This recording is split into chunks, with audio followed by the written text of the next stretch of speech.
Chapter 642, Armed Helicopters. All the personnel had been equipped with brand new weapons and armaments, and were also equipped with communication and imaging equipment. Almost everyone, except Zhang Yi and Liang Yu, had a large tactical backpack on their backs. At this time, the convenience of the aliens from the Department of Space became apparent. Chen Xiaoxiao and Peng Li looked at Zhang Yi and, after some hesitation, decided to carry the weapons themselves. After all, they had not fully acknowledged Zhang Yi as their captain. If necessary, they would choose to leave Zhang Yi behind and act on their own. Zhang Yi also didn't bother to help them on her own initiative.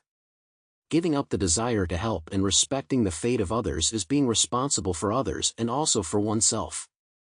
After the combatants arrived in Jiangning City, Zhu Jing personally guarded the operations command center and was responsible for commanding the tactics on the scene. Therefore, this operation can be described as a large-scale mobilization of Blizzard City. It can be seen just how determined Zhu Jing was to take this operation. Just after midnight, the voice of Zhu Jing came through Zhang Yi's communication device. "Outer City troops, get ready to go." Zhang Yi and the others immediately stood up. The 13 of them, one cat per group, were about to board the Blizzard special train to rush to the battlefield. However, at this time, Bai Li Changqing walked over and said to the group, "Let's go, I'll take you to the airport." Zhang Yi and the others? The airport? Shuo Feiyu asked curiously, "Can we still fly to Jiangning City in this temperature?" Bai Li Changqing smiled faintly. Military aircraft are different from civilian ones. There are a few extremely cold-resistant fighter jets in the region. They were models we created by introducing the technology of the Northern Fremonts back then. Although they cannot fight for a long time, they are still fine for short distances. Speed is of the essence in war. Taking a special train is too slow, and Jiangning City has already been invaded, so taking a special train is likely to be discovered. Fremont is a country in the north, and most of its land is in the frigid zone, so their technology in the field of cold resistance is very advanced. The group nodded knowingly, and then followed Bai Li Changqing out of the operations center. After leaving the operations center building, they immediately took a black chariot and drove towards the southeast region. Less than 20 minutes later, they arrived at an airport. However, it was pitch black, and there was not a single plane in the sky. Only a huge dome was inverted over the airport. Bai Li Changqing got out of the car first, and led the group towards the dome-like airport. There were heavily armed soldiers guarding the entrance, and there were dozens of Yan-Yun troops dressed in black battle uniforms. After Bai Li Changqing walked over and exchanged information with them, the other party gave the go-ahead. Zhang Yi and the others followed Bai Li Changqing into the interior of the airport. In the huge domed space, they saw dozens of huge fighter jets. There were no very large transport aircraft, as they would basically be unable to fly in the extremely cold temperatures. Zhang Yi took a closer look and saw that there were 3 types of fighter jets inside the airport. Although he didn't know anything about aircraft, he had read some military books and was able to recognize their types: bomber, fighter, and armed helicopter. Bai Li Changqing led them to an armed helicopter. He gave a gesture to the group, "Go on board." Zhang Yi looked at Liang Yu, Chen Xiaoxiao, and Peng Li, and without saying anything, walked towards the interior of the helicopter. The interior of this combat helicopter was not small, and it was spacious enough to accommodate more than 10 people. The others did not delay, and quickly boarded the helicopter. However, Shuo Feiyu was more cautious, and asked Bai Li Changqing, "Can we ensure that we will not be hit while in the air? If attacked while flying at high altitude, almost everyone on the plane will die. Even the most powerful enhanced aliens will probably die if they fall from 1,000 meters." However, Zhang Yi did not worry about this issue. With the existence of the different space, even if he encounters a plane crash at high altitude, he can still escape with Liang Yu and Hua Hua. Bai Li Changqing laughed when he heard Shuo Feiyu's question. Before Bai Li Changqing could speak, the veteran soldier Yu Xingyang from Sichuan City explained, "Don't underestimate the defensive capabilities of the armed helicopter. This is one of the most elite armed fighters in the country, the Yingwang 17. coupled with the factor of flight altitude, I can't think of any different person who can shoot it down. Chuafeiyu said calmly, better safe than sorry. This was also the first time he had been in a military helicopter, so it was only natural that he was nervous. After all, before the end of the world, he was just an ordinary office worker. Then at least tell us where the parachutes are. Yuan Hao asked weakly. In case there's any problems, we can still jump. Bai Li Changqing couldn't hold back his smile. Don't even think about it. At this temperature, non-professionals like you basically seeking death by skydiving, and you will freeze like an ice stick in the air. But if you insist on arguing about this, there is a parachute pack behind you. According to Bai Li Changqing's words, Yuan Hao found a camouflage backpack, and he quickly brought it over and handed it to Xiao Lingling next to him like a treasure. Lingling, here you go. Xiao Lingling frowned, snatched the parachute pack out of his hands and threw it on the ground. You're so timid. I'm just worried about you. Bah, you're such a garrulous person, can't you say something nice? Xiao Lingling reached out to grab Yuan Hao's cheeks, making his already pale face, like that of an empty-headed young man, even paler. The people on the helicopter watched the two of them like they were a spectacle.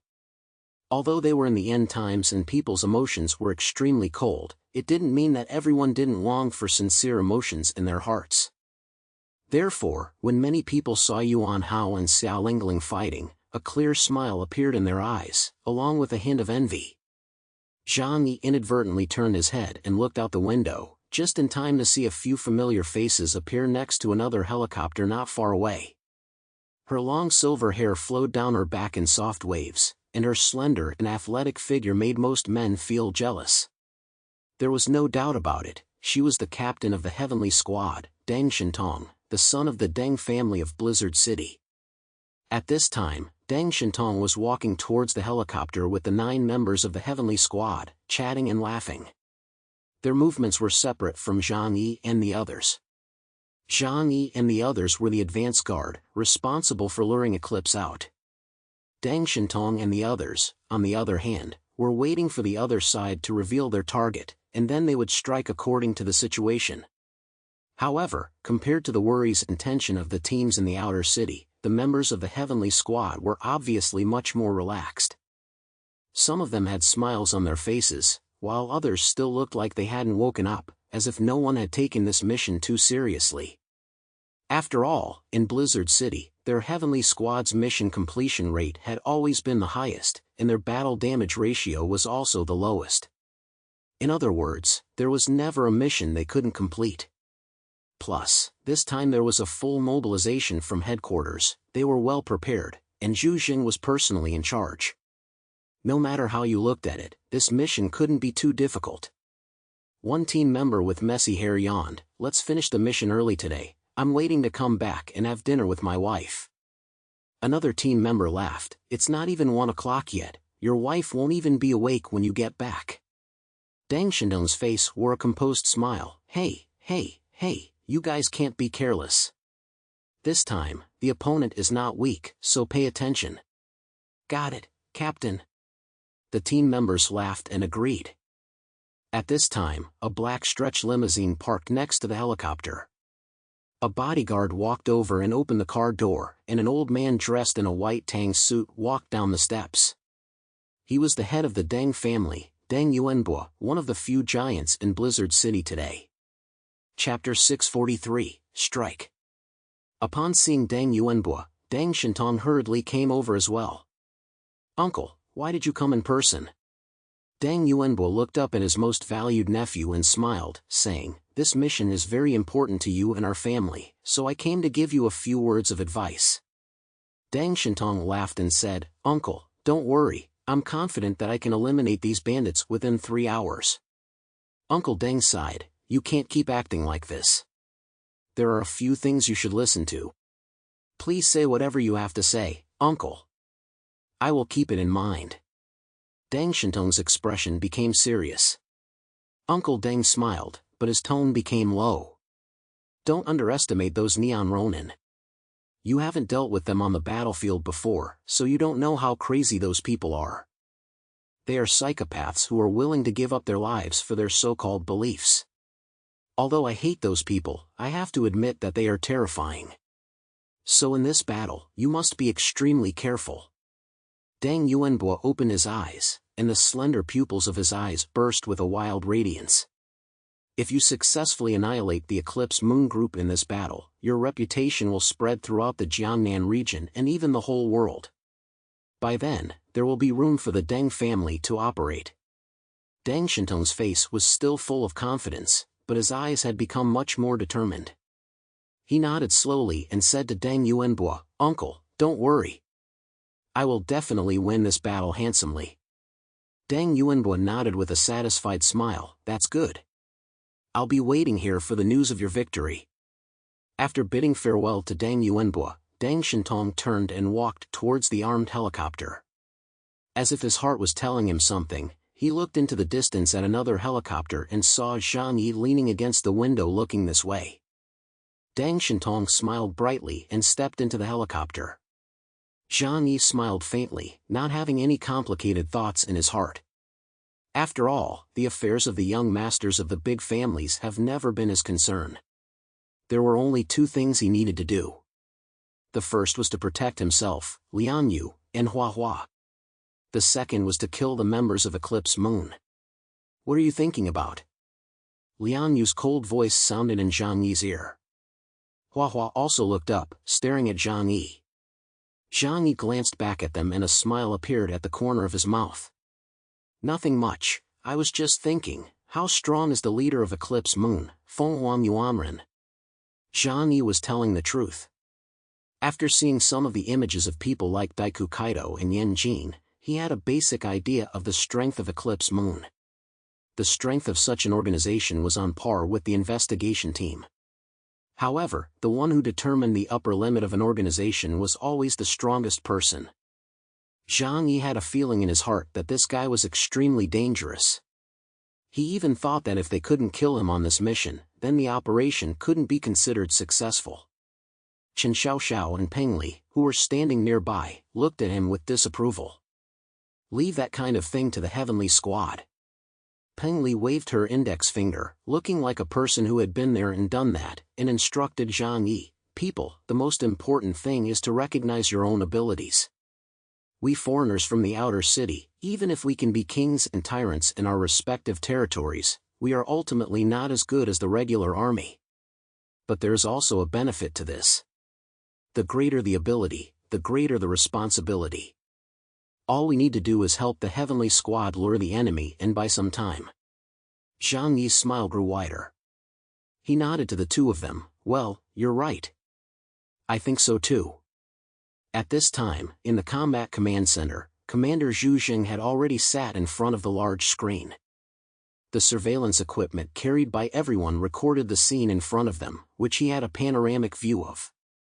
Next to Zhu Jing, Tu Yunlai, the operations minister, and Lan Xinqing, his secretary, were ready to arrange operations at any time according to changes in the battlefield. "Now, go! Head to Jiangning City." Zhu Jing gave the order, and the two armed helicopters soared up rumblingly. The huge fan blades whipped up a gale, and the airport canopy spread out like wings. The two armed helicopters left one after the other, heading towards Jiangning City. Zhu Jing glanced at the time and ordered, "We can move out there now." Jiangning City. It was midnight, the early hours of the morning.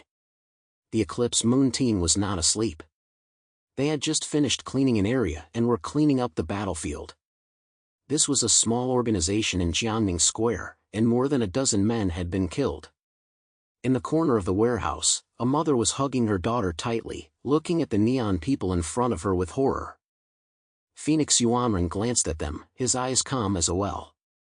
Whether they were alive or dead, there was not much difference in his eyes.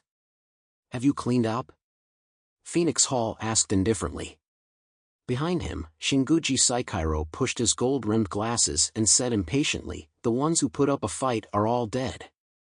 There are only two of them left. What should we do?" Phoenix Hall snorted, "Do you really need to ask that?" He spread his hands, turned around, and walked out of the warehouse. "Nobunaga, you take them out." Phoenix Hall said to the samurai next to him. Nobunaga Tsukamoto looked at him with a stupid look. Are you an idiot? Letting me do this kind of thing? A noble samurai would never lay hands on unarmed women and children. Phoenix Hall shrugged, a little upset, and pointed his finger at him. Nobunaga, you can't get rid of your bad habits. This kind of pretentious thinking will get you into trouble sooner or later. Tsukamoto Nobunaga said disdainfully, people like you can never understand the thinking of a samurai. The two men chatted casually as they left from the warehouse.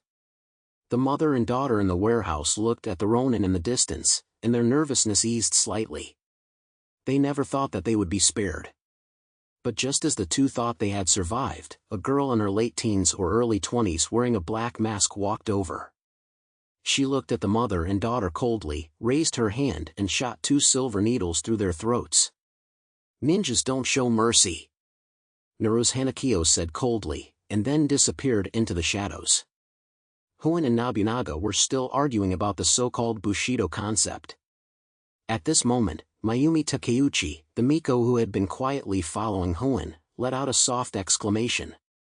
Then she slowly looked up at the sky.